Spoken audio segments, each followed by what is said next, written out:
So while we've talked about the general market landscape, we do need to discuss the competition. And two companies rise to the top.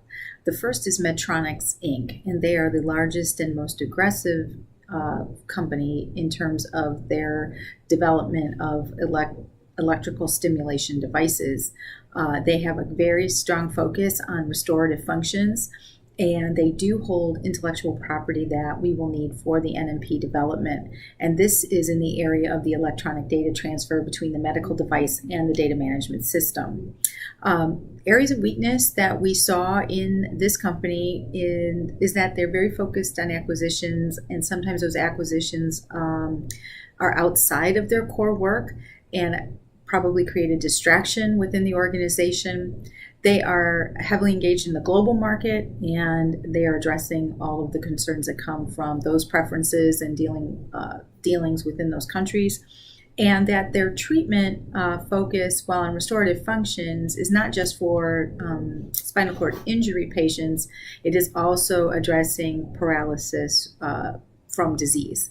So again, they're spread across a whole host of things, have a much wider net and lens that they're creating products through. The second company was Prev Biotech, and this company is treating pressure ulcers.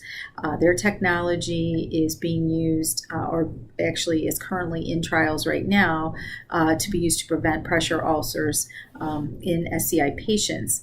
The key intellectual property they hold, and that would be of interest to us for development of the NNP in this space, is that they have come up with the electrical stimulation pattern that would prevent the pressure ulcers from forming and or help treat them more quickly to heal them.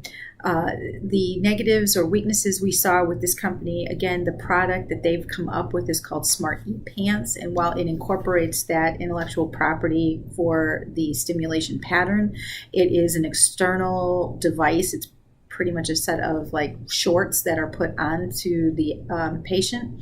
Again, this is cumbersome, and quality of life issues and maintaining this is just, it might be a challenge. It is still in clinical trials, and there has been no FDA approval. So even with these two competitors who rise to the top, we still see very novel features of the NNP being useful to go forward with developing in this space.